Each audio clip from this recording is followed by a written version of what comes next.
The top line number here, 5.5% unemployment. We haven't seen unemployment that low since 2008, 295,000 jobs added last month. What's your big takeaway here? The economy continues to be moving in the right direction. Last year was the best year since the late 90s, and the first 2 months of this year, we're seeing that momentum continue. It's broad-based growth. The quality of jobs that have been created over the last year continue to improve.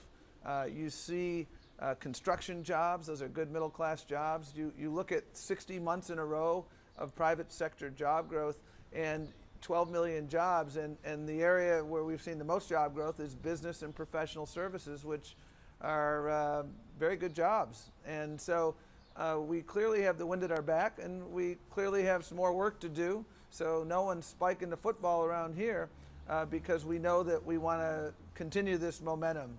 31% of the unemployed in this country are long-term unemployed. They've been out of work for 6 months or longer, and we know the longer you're out of work, the harder it is to find a job. How concerned are you about that? What needs to be done to stem that?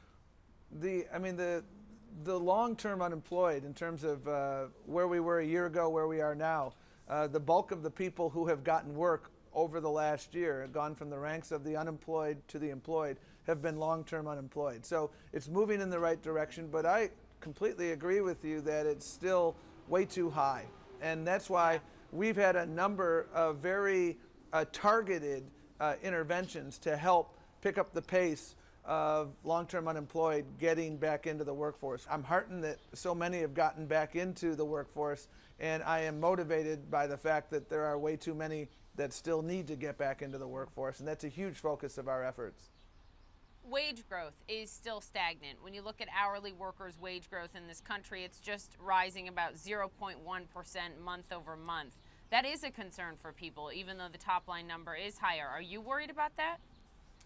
Well, last month we had 0.5%. This month I think it was 0.1%.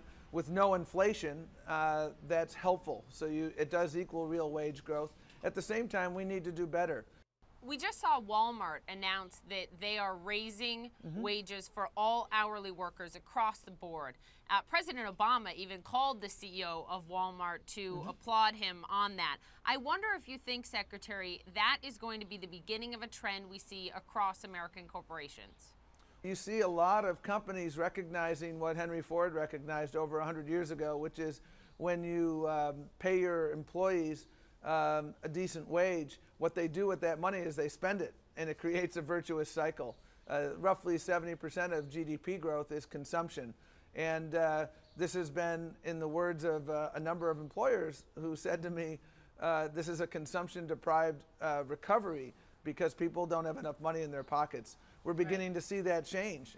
The unfinished business of this recovery is to make sure that the tailwind that we're seeing results in shared prosperity, because a recovery that helps only those at the top of our income scale is not who we are as a nation. That's not the shared prosperity. That's not middle-class economics, and that's not who we are as a nation.